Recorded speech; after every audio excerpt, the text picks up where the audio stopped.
todos, estamos no ar. Olá, boa tarde. Hoje eu estou aqui então de máscara com o Maurício Salgado, treinador do Esporte Clube Internacional e também o treinador das Gurias Coloradas, né?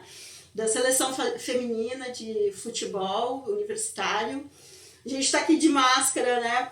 Você sabe, mas o Maurício está testado quase todos os dias aí, que ele está fazendo jogo a cada 3 ou 4 dias, então testa dia sim, dia não. Eu já liberei ele. Se ele se sentir melhor aqui falando sem máscara, ele vai ficar à vontade aqui conosco. Bom, gente, hoje então a gente vai falar sobre gestão, né? E eu quero dar boa tarde primeiro, deixar o Maurício dar um oi aí para vocês. Então tá, obrigado, Val. Boa tarde a todos aí. Obrigado pelo convite, né? Eu acho bem legal, porque assim, eu estou muito acostumado a falar para grupos específicos, né? E eu acho que a ideia do Evolution aí, que é você pensar fora da caixa, eu acho que ela vem de encontro ao que o pessoal precisa e para mim também, né? Porque eu acho que é muito importante que o futebol também pense muito fora da caixa, né? Então para mim vai ser um prazer falar sobre isso, falar do meu universo e vendo o que o meu universo consegue encaixar no universo de vocês aí. Valeu! Legal! Bom, e nós sabemos, né, aqui algumas estatísticas, Maurício. O nosso público que está nos acompanhando aqui, em torno de 60% é de mulheres. Né? Essa é uma primeira estatística. Eu me sinto mais confortável. Pois é. Em segundo lugar, a gente sabe também, né, que o futebol feminino ele ainda não é muito conhecido. Aliás, tem muitos torcedores que nem sabem que os seus times têm futebol feminino. Por isso, para que vocês tivessem uma ideia de como é, né, o futebol feminino do Inter, que o Maurício é treinador, participa aí dos campeonatos. A gente tem campeonato gaúcho, a gente tem campeonato brasileiro, tem Libertadores, tem todos os campeonatos. O Mundial a gente acompanha, porque é a seleção, né? Inclusive no ano passado, no jogo da seleção, teve uma cidade da Grande Porto Alegre, não sei se você ficou sabendo disso, que o prefeito decretou ponto facultativo no dia do jogo da seleção de futebol feminino, do Mundial, né? E aí foi aquela polêmica, né? Muitas críticas, como assim? Olha, liberar ponto facultativo do jogo da seleção, como assim? Não libera para masculina? Libera para feminina também, né? Então a gente está numa fase ainda de conhecer o futebol feminino. Partindo do princípio que muitos que estão nos acompanhando não conhecem, a gente preparou um vídeo sobre a participação do futebol feminino do Inter no Gauchão no ano passado, que eles foram campeões, né? Até porque o tema que a gente trouxe com o Maurício hoje aqui é a trajetória para construir um time campeão. Então a gente vai começar projetando esse vídeo para vocês que estão aí nos acompanhando, para que vocês conheçam a equipe do Maurício, as Gurias Coloradas, e vocês vejam também que vai fazer parte do tema que a gente vai conversar aqui hoje, como que é a preparação do time para ir para esse dia lá de jogo, esse dia de campeonato. Então, eu vou passar aqui esse vídeo para vocês. São uns 3 ou 4 minutinhos das Gurias Coloradas na final do ano passado do Gauchão. Eu não vi ainda, eu vou relembrar. Vamos ver.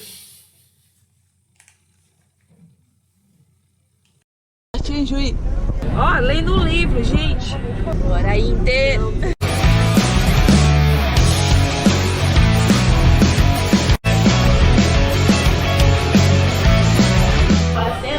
Vitórias, Colorado, das glórias, orgulho do Brasil.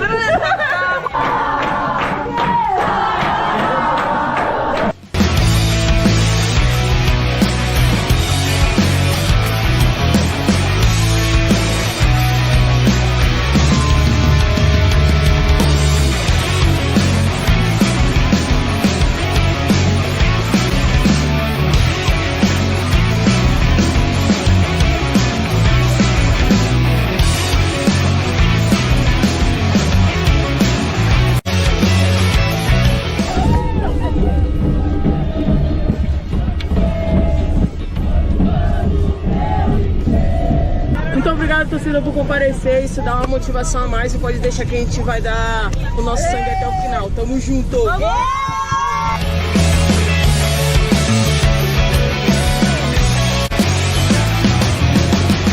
São 90 minutos que a gente tem para fechar o ano da melhor maneira possível.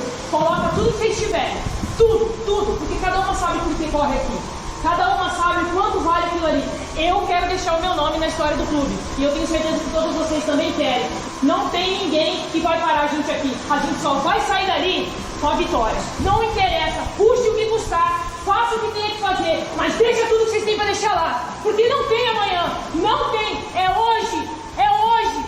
O nosso coração tem que estar na ponta da chuteira. Você tem que ter coração de torcedor, mas tem que ter inteligência de jogador.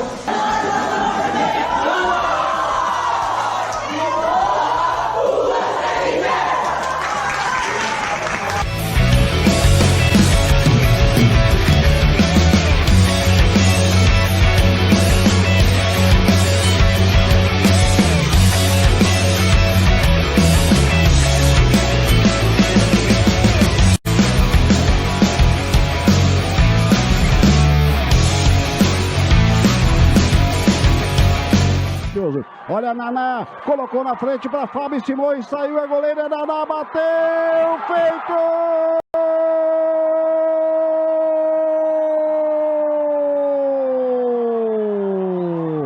Nacional, a Fábio Simões é lançada na frente, saiu a goleira, pode repetir, bateu para a rede, feito!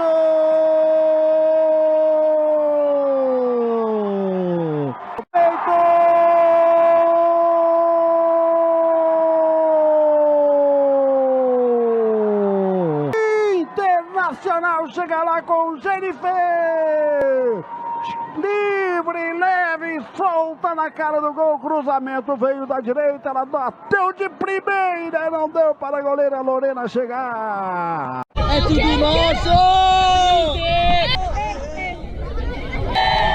Vamos, vamos, meu Inter! Vamos lutar até morrer! Seremos campeões!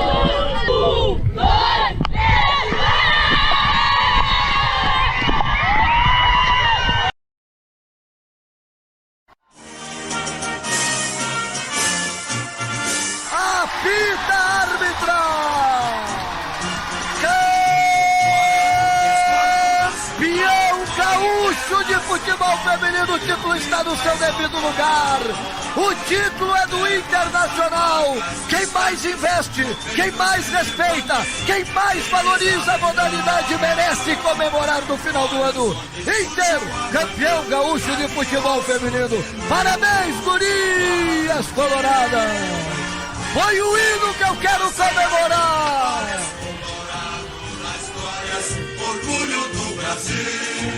Maurício, qual é a tua emoção de conquistar esse primeiro título com uma camisa tão pesada que é a do Internacional? Muito emocionado, porque a gente sabe o peso que é, né? Representar uma nação que é o Internacional, né? Espero que seja o primeiro de muitos, mas muito feliz mesmo, porque me senti acolhido aqui, cara, e elas merecem. O Inter merece e elas merecem.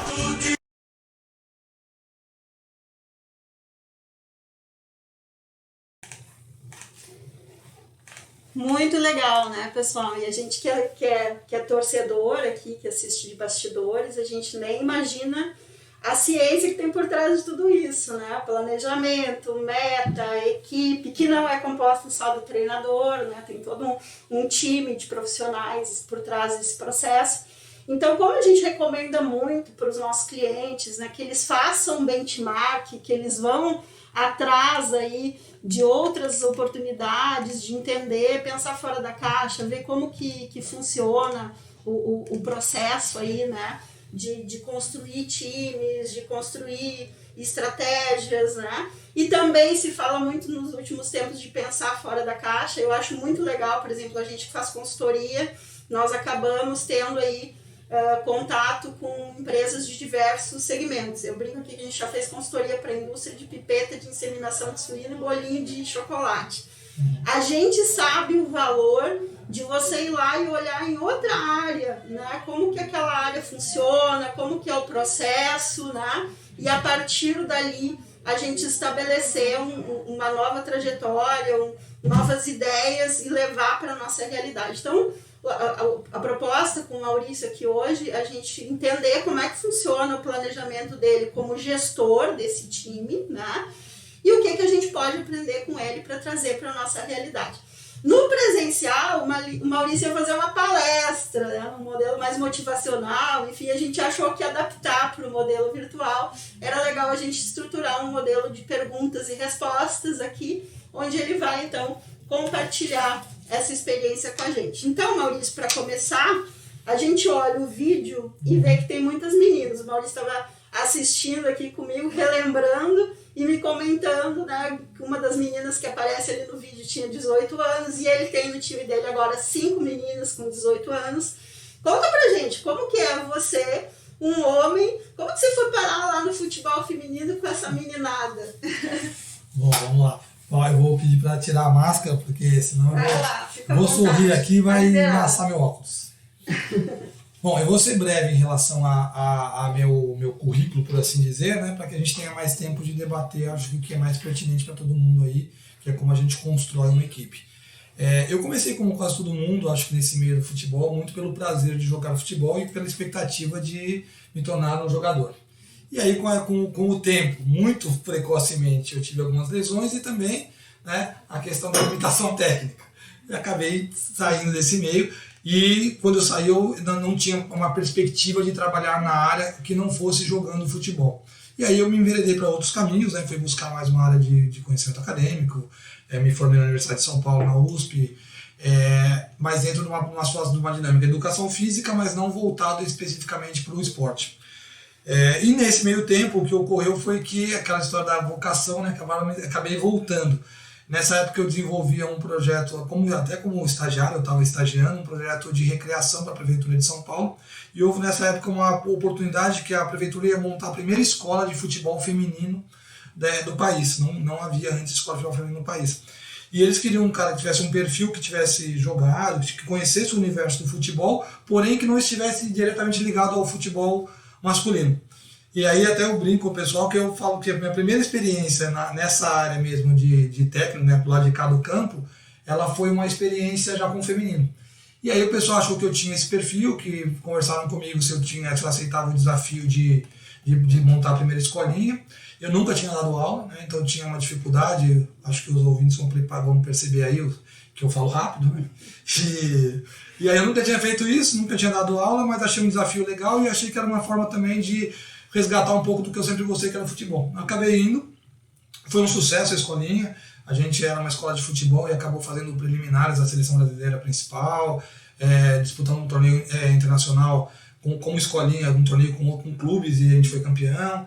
E aí nisso eu recebi um convite para trabalhar no universitário, trabalhar com equipes universitárias, tanto masculinas quanto femininas, e essas equipes no futebol. Eu comecei com a instituição que é uma Universidade de São Paulo, que é a Mackenzie, que ela tem uma tradição esportiva, né, de política de bolsas.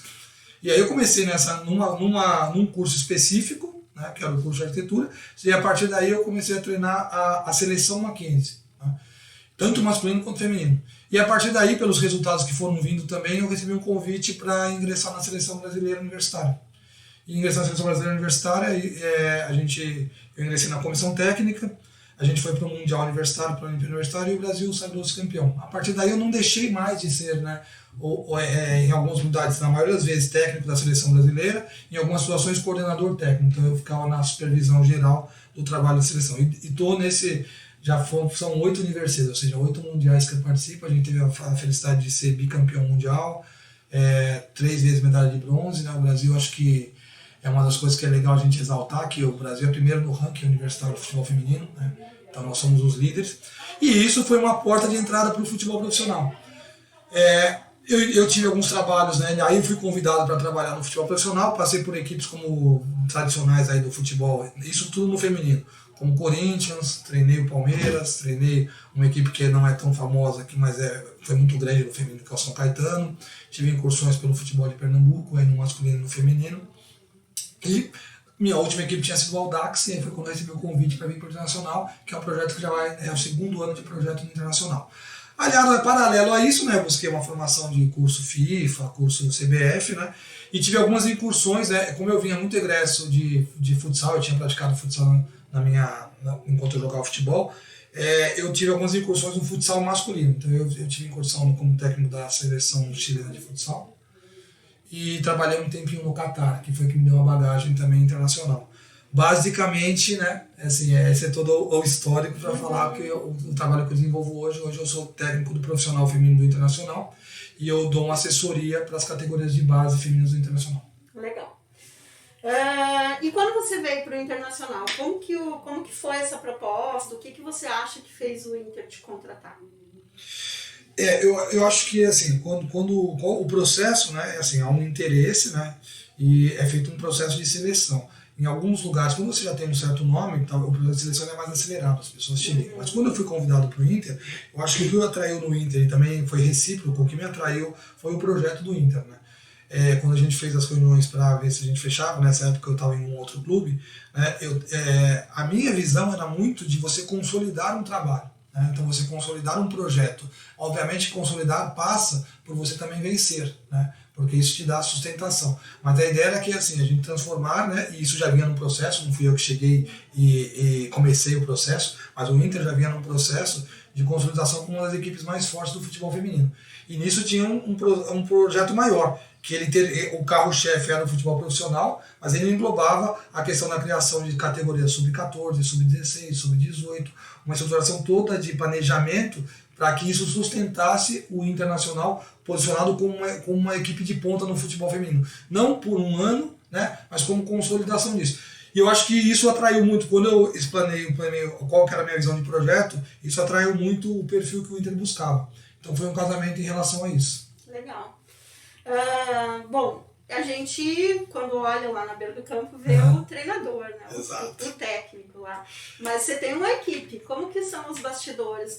Quem compõe a tua equipe técnica? Tem o que fica ali na frente, né, que é o que é elogiado, mas muito mais criticado, é o técnico.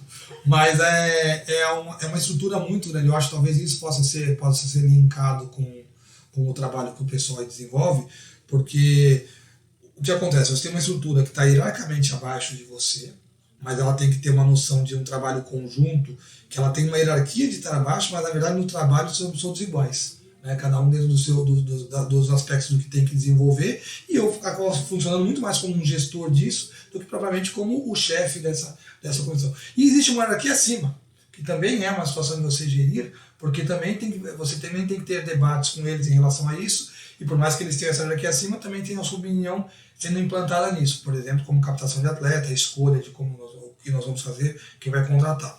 Basicamente, na hierarquia para cá, a gente divide sobre a comissão técnica e a comissão médica, que são coisas que eu faço a gestão, mas obviamente na comissão médica existe o médico que é o diretor nesse sentido, mas a gente está em contato direto.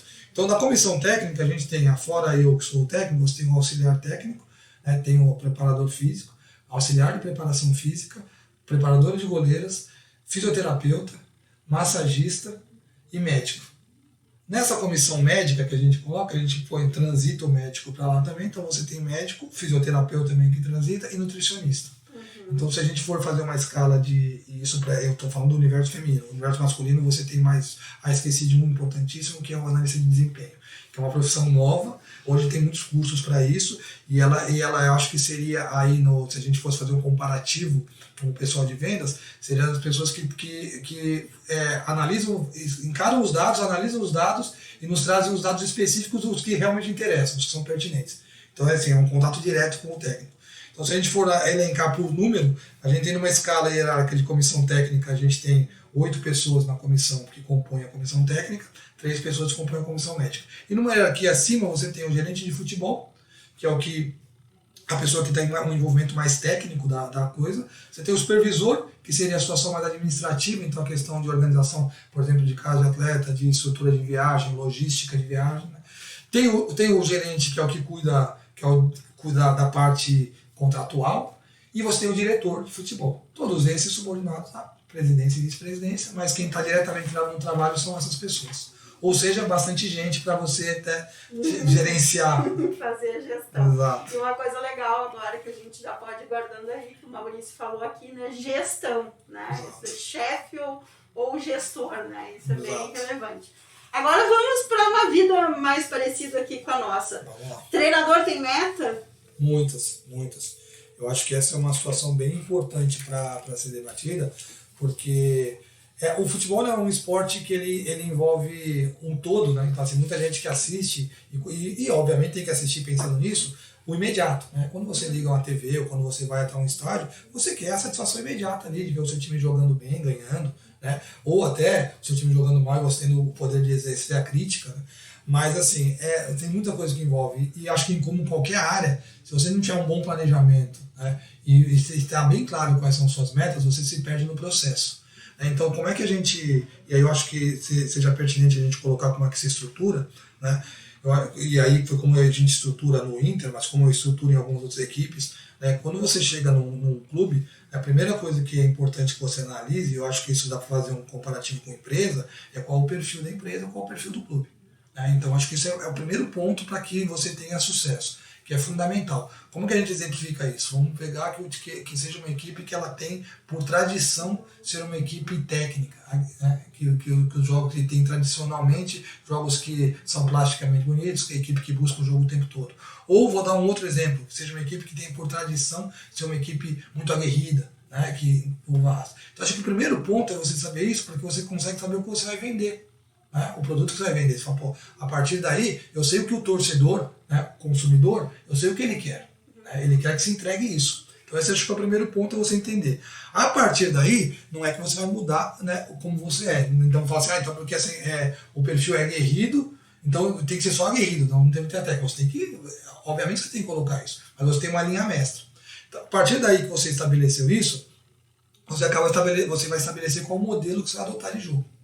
Eu acho que isso é importante. E modelo de jogo é uma coisa que eu também acho legal fazer um link, porque ele não é hermético.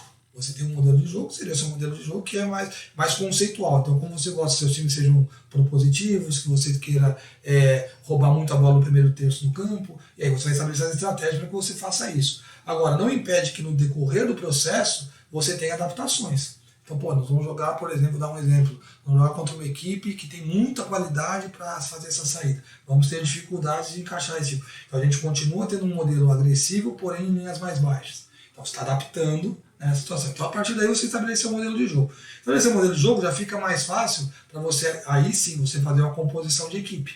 Então, você tem um modelo de jogo estabelecido, você vai fazer uma composição de equipe. Nessa questão da composição de equipe, você vai ter a composição de equipe, comissão técnica, ou seja, e na composição de equipe, jogadores. Então você tem que ter uma noção de captação, de se eu quero esse modelo de jogo, qual a característica da jogadora que eu vou contratar. Né? Você tendo isso claramente, você vai para os objetivos e nós entramos na questão das metas. Que você tem as micrometas, as mesometas, que são as médias, e as macrometas. E aí é uma coisa que às vezes dá um pouco de confusão, porque assim, quais seriam as micrometas? As micrometas é o jogo. Né? Você não vai entrar em nenhum jogo com a perspectiva de que você vai perder, você quer ganhar os jogos, porque isso também te dá sustentação, ainda mais uma carreira como é de técnico. Mas você tem as micrometas, que seria o jogo. O que seriam as mesometas? As mesometas seria a dinâmica de de campeonato, por exemplo. Nós entramos no campeonato brasileiro. Quais são as nossas metas médias? Então a primeira mesometa é você estar entre os 8 classificados, porque isso te dá um avanço de etapa, de estágio. Né? Essa é uma mesometa. A mesometa ela pode ser no sentido, não, a gente tem que chegar entre os 4, porque isso vamos elencar.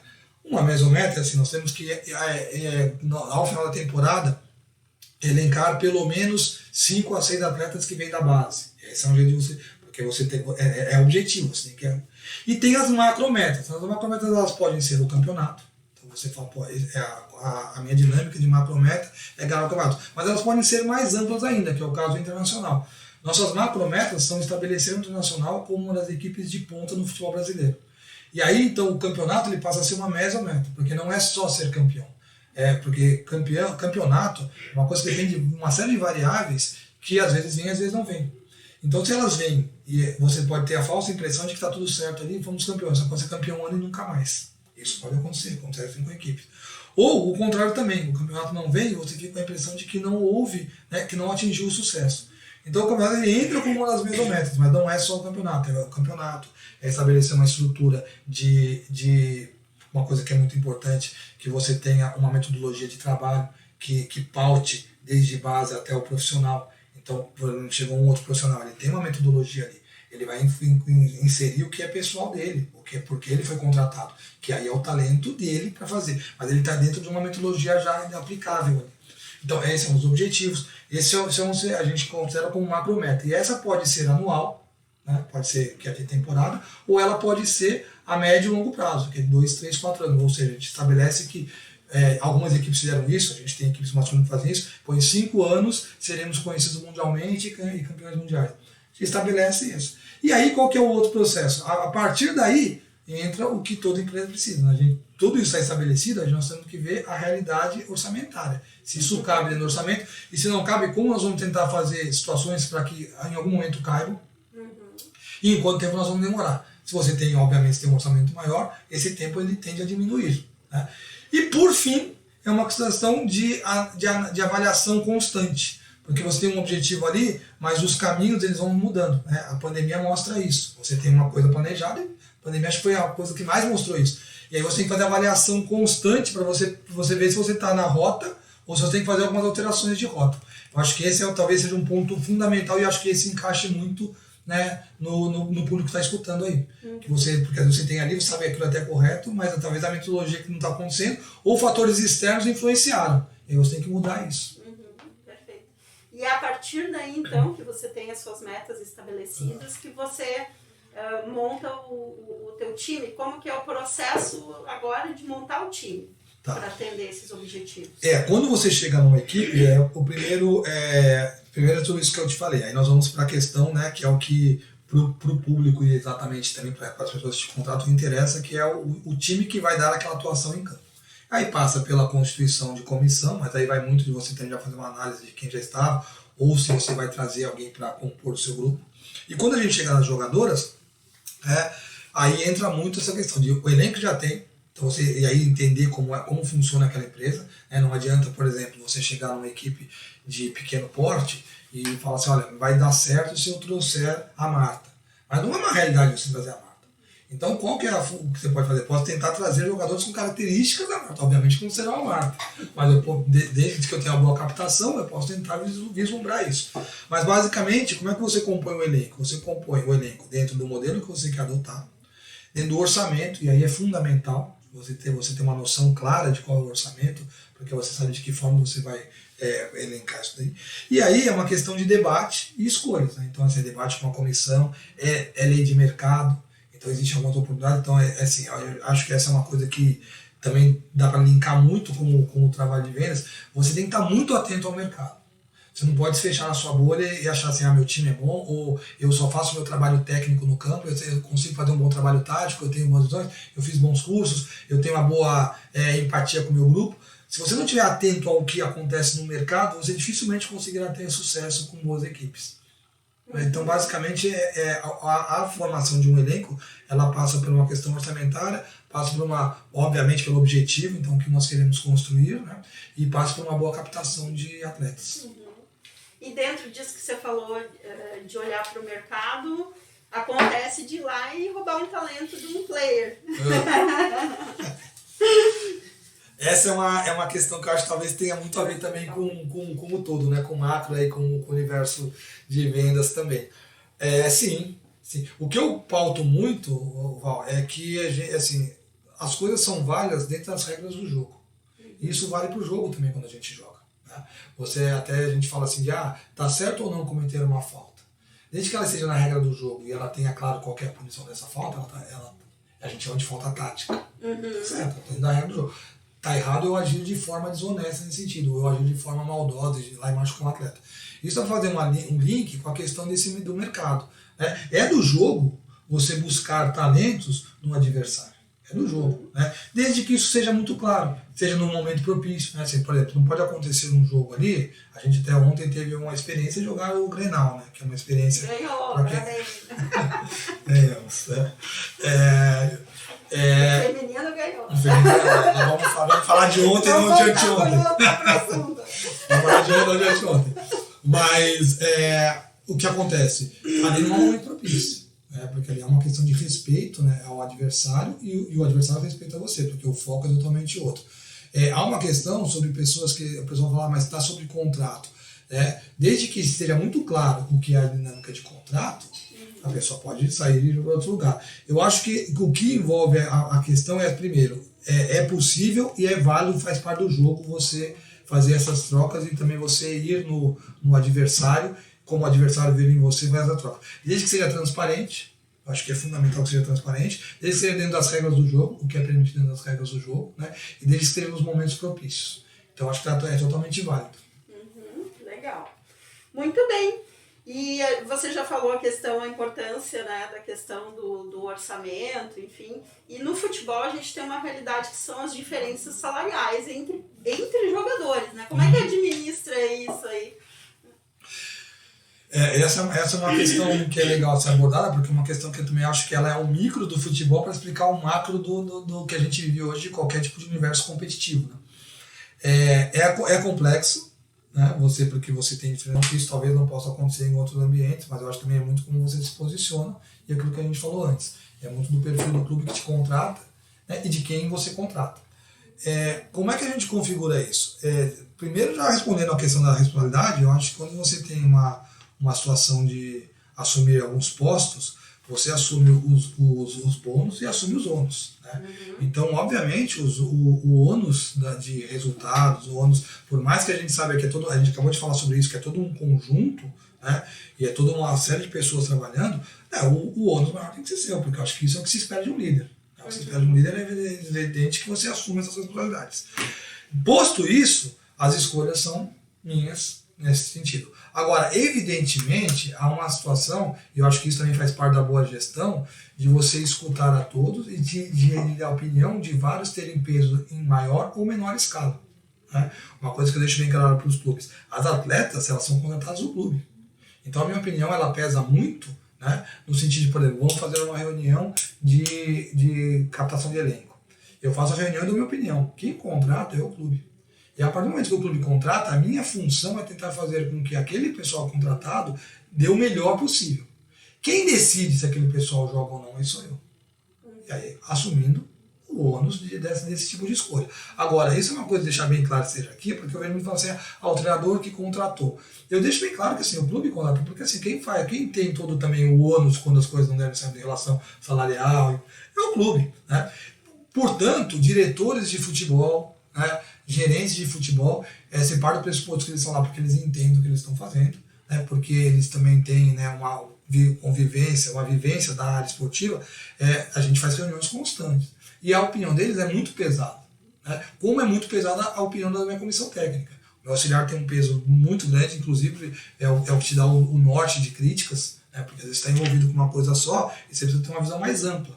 Então, assim, as críticas são muito bem-vindas. Preparadora física, a mesma coisa. A gente tem reuniões semanais em que participam todos, inclusive fisioterapeuta, né, inclusive médica. E aí nessas reuniões a gente abre para as pessoas falarem exatamente o que elas quiserem falar em relação a críticas. Inclusive a boa corneta, né, que não, achei que ali você mexeu errado, que tal jogador. E eu escuto. Então, assim, o que eu pauto é assim, é uma decisão em conjunto, porque você, assim, você tem que ouvir todas as opiniões e quanto mais a pessoa tem a vivência, tem um peso, né, de você escutar, o seu ouvido fica mais aberto ou menos. Né? Inclusive torcida.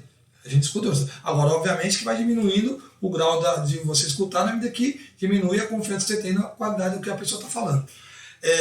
Mas a decisão final é de técnico. A decisão de campo, de final, é de técnico. Eu acho que essa é uma prerrogativa. A hora que isso não acontecer, primeiro que eu acho que seria meio desrespeito ao trabalho de todos. Segundo que, assim, eu não tenho que eu saiba, nenhuma experiência que deu certo. Sim. Vamos falar um pouquinho agora, então, do perfil das pessoas, do perfil da equipe, né? Uma das coisas que a mim, pelo menos, chama sempre atenção no atleta é o tema da disciplina. Quando eu vejo o pessoal treinando, fica até meio um pouco de raiva, assim, o povo disciplinado fazer esse monte de exercício, enfim. É a característica mais importante quando você vai selecionar uma pessoa? É a disciplina? Não é mais importante. É uma das que, assim, o que a gente considera, o que eu considero muito, e quando a gente estabelece a questão de contratações ou de formatação de elenco, né, a gente se estabelece meio em alicerces, né, e que não é um só. Né, e a gente não consegue, e eu não elenco um como sendo prioritário em relação ao outro. Porque como você está num processo de construção de equipe, né, se eu tiver 11 pessoas que elas têm como qualidade principal a disciplina, mas elas não estão aliadas a algum outro tipo de qualidade, eu vou ter um time hiperdisciplinado, porém pouco competitivo. né? Então, assim, eu acho que a disciplina é fundamental para qualquer trabalho que você vai exercer de alto rendimento. E aí, de novo, eu acho que vale para fazer um link com o pessoal que está me escutando aí. Para você ter um alto rendimento, a disciplina ela é fundamental, né? Porém, existem graus de disciplina. Então, existe uma disciplina mínima aceitável. Quando você está num atleta de alto rendimento, tem aquele grau de disciplina que é o mínimo aceitável. Assim, a pessoa não pode, né, ser um atleta de alto rendimento e não ter uma disciplina de treino. Né? Isso não dá. Não ter uma disciplina alimentar pelo menos razoável. Né? Agora, esse é o ponto. Então, dentro do mínimo aceitável, ela tem que ter. E aí, quando vai se compor, você tem pessoas que são hiperdisciplinadas e elas puxam as outras para isso. Isso é fundamental que você tenha grupos. Né? Você tem que ter Agora, você tem que ter grupos que tenham também uma situação de criatividade, e às vezes isso, né, elas não são conflitantes, mas às vezes acontece, né? O talento tem que ser levado em consideração, então você tem que ter talento. Então acho que o grande desafio é o seguinte, é você ter, em qualquer dessas situações, você ter um mínimo aceitável. Então assim, para você jogar futebol, você tem que ter um talento mínimo aceitável. Não precisa ser a hiper talentosa, ela tem um mínimo aceitável. E a disciplina vale a mesma coisa. E aí você compor um grupo que tem equilíbrio nisso, que você tenha as super talentosas, que você tenha as super disciplinadas, né? Que você tenha as super criativas e inteligentes, porque isso às vezes não está relacionado diretamente com o talento. Né? Tem pessoas que elas conseguem ter uma leitura de jogo que talvez nem seja como elas conseguem aplicar, mas quando elas terem a leitura, elas ajudam as demais no grupo. Então acho que é isso, é uma composição de várias características que são fundamentais para você ter uma equipe vencedora. Que legal, show. Bem diferente, às vezes, do que a gente costuma compor, né? Um grupo todo com as mesmas características, assim, né?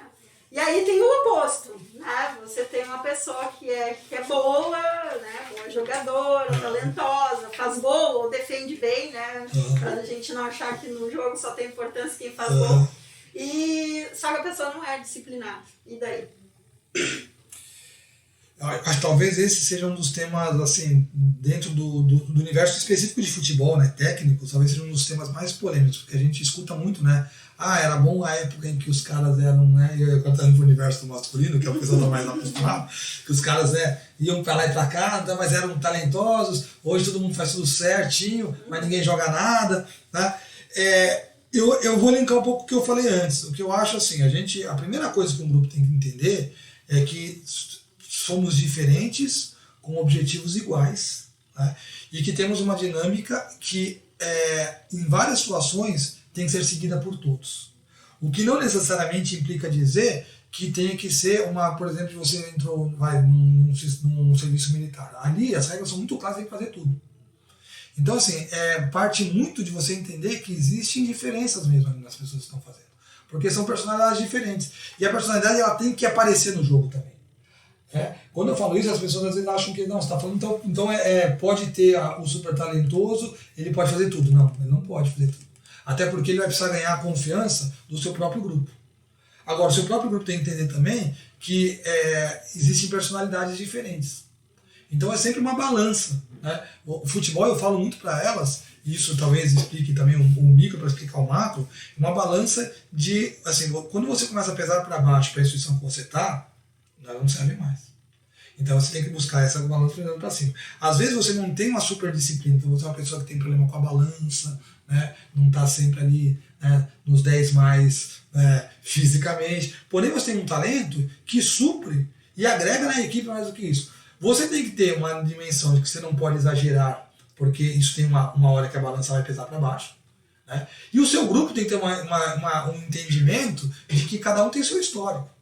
Aí eu falo, eu não preciso, mas porque ele consegue correr 10 km e eu consigo correr 16, se ele não correr 16 km, ele não tem que estar aqui. Porque também tem a questão inversa. Ele não corre 16, ela não corre 16, mas ela consegue, num curto espaço de campo, ela consegue ter ações que talvez a grande maioria não tenha. Então, assim, é uma relação muito de equilíbrio. Mas o equilíbrio ele passa, primeiro, pela sua autoavaliação e sua compreensão de que, assim, o seu papel no grupo, para você não querer que o seu papel seja igual ao do outro.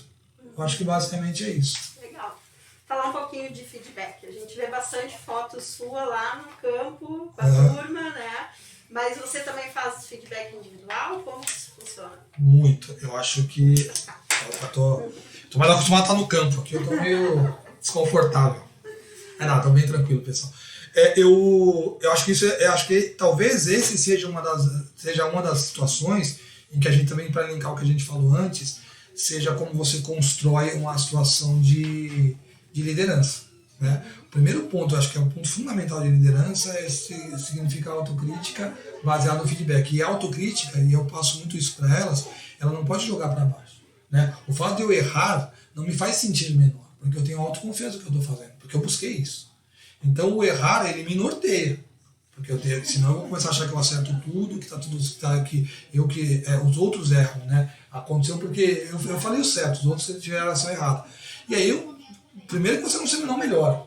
E segundo, que depois de um certo tempo, você também não consegue ter um processo de liderança. Porque você fala, pô, a pessoa não erra nunca, só eu que erro, só eu que... Então, para você conseguir apontar erros e você trabalhar como líder, como técnico, basicamente é você apontar erros, e isso é uma coisa muito difícil de se fazer, porque todo mundo se sente meio desconfortável quando você aplica a crítica. Né?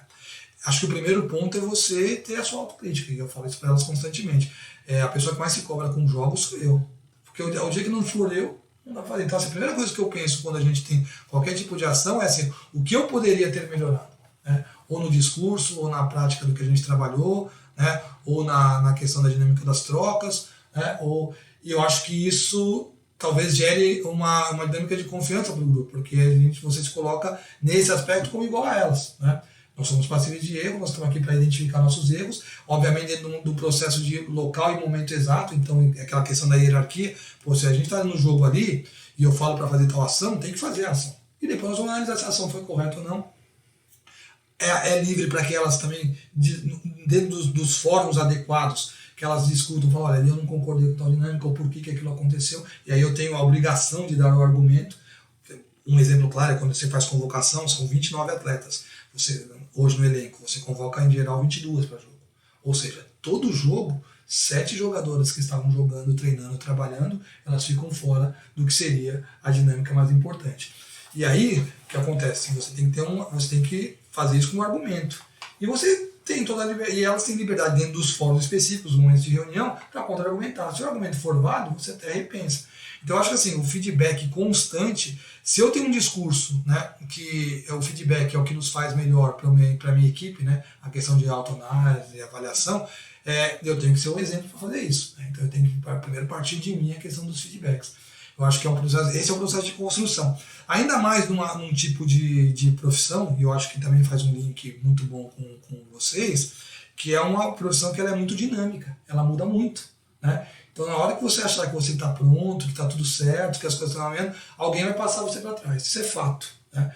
E eu acho que o feedback te dá muito essa noção. Né? Então, eu acho que o feedback é fundamental. Legal. Vamos falar um pouquinho dessa concentração antes do jogo. Qual que é o objetivo desse processo de ir para o hotel, de ficar isolado, e que agora no Covid vocês não estão fazendo, né? Aqui, principalmente nos jogos que estão aqui locais. Uhum. A concentração sempre foi uma coisa de praxe, né? De praxe das equipes de futebol.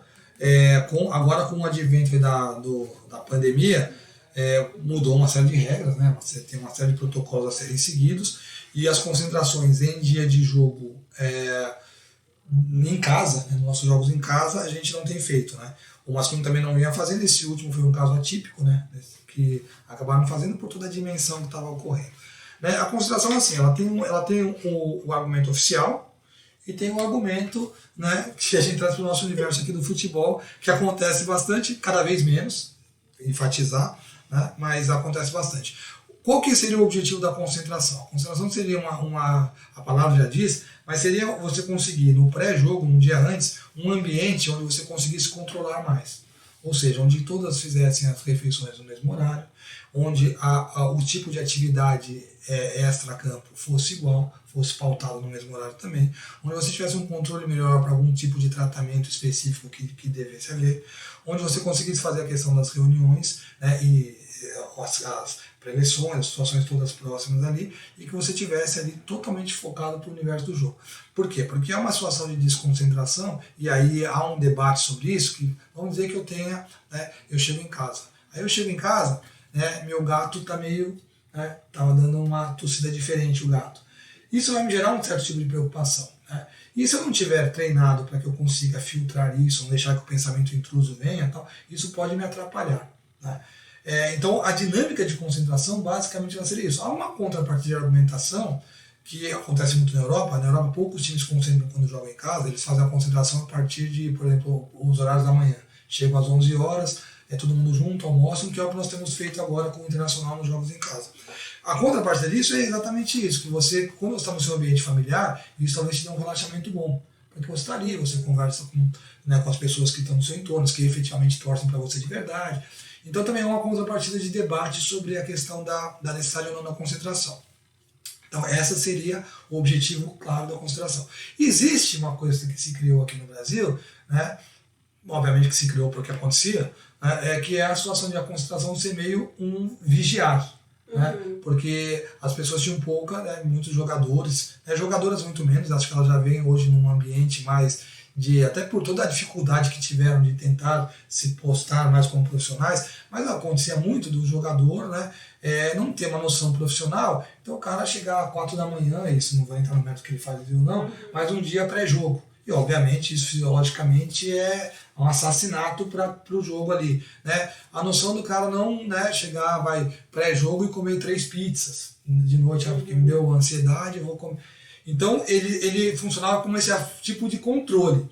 O que, se você chegar num âmbito maior de profissional, não deveria acontecer. Mas a concentração, ela basicamente é para isso. A gente tem se adaptado agora, né? Está muito acostumado com a concentração, na pandemia a gente tem se adaptado, e eu vou te falar que as respostas têm sido bem positivas. A gente tem achado legal você chegar ali, você faz o dia, né? Então, ontem, por exemplo, a gente jogou às 3 da tarde, então a apresentação foi às 10, aí você tem, às 10h30 eu fiz a preleção, pós-preleção elas têm o almoço, então ficam ali no ambiente da concentração, aí saem pro jogo, tomam o lanche. Então a gente achou assim, que nesse sentido a concentração ela não tem feito falta. Legal. Uma coisa que eu achei legal que você falou aí desse processo, que eu acho que é super interessante, é a questão dos pensamentos intrusos, né? E dá para detectar aí quando você vai lá num espaço curto de tempo, assim, quando você chegou de manhã, dá para detectar que alguém está meio fora, meio desligado? Ó, existem duas formas. Existe primeiro a forma que ela é a mais do feeling, e eu acho que isso faz parte de você ir construindo como gestor. Né? Você vai tendo um feeling que é o feeling geral, e você vai tendo um feeling pessoal, que é quanto mais você conhecer o seu grupo de trabalho, isso facilita. Existe o apoio profissional, que é o apoio da psicologia, que é outra coisa, que é uma coisa assim, relativamente nova. Né? Eu acho que nas empresas já não é tanto, mas se a gente for analisar o histórico todo, né, desde o começo é novo também. Né? A psicologia é uma carreira nova. Então, assim, que é um apoio da psicologia, mas aí muito, que esse debate no futebol, que a psicologia ela entrou meio no futebol meio pela porta dos fundos, naquela situação meio só de discursos motivacionais, né, muito amplos, e a psicologia é uma coisa muito específica, né. Então, o que acontece no futebol? A gente até especifica a psicologia na questão de treinamento mental, e eu acho que isso também tem muito a ver com a questão da área que vocês trabalham. E o que significa você fazer o treinamento mental? É você fazer ações diárias de treino que elas vão ter um resultado final no jogo. O que significa você não deixar que entre o pensamento intruso. Então são alguns exercícios de concentração plena. Porque, por exemplo, vou dar um exemplo de pensamento intruso. Você está lá e sofreu um pênalti. Aí você vai bater o pênalti. Aí na hora que você vai bater o pênalti, vem na sua cabeça assim, mas se eu errar, a gente perde o campeonato. Ou você vem assim, ou vamos botar o que não tem nada a ver com o jogo ali para os que são desligados do mundo. Puta, mas eu preciso pagar tal boleto daqui a pouco, entendeu? Ou, hoje à tarde eu tenho... aquele pensamento, ele vai te atrapalhar no foco geral do que você tem que fazer. Porque, na verdade, um pênalti... Eu tenho uma outra impressão quando eu olho, torcida, gente. Não, então, como é que consegue? Aí eu vou te falar sobre isso.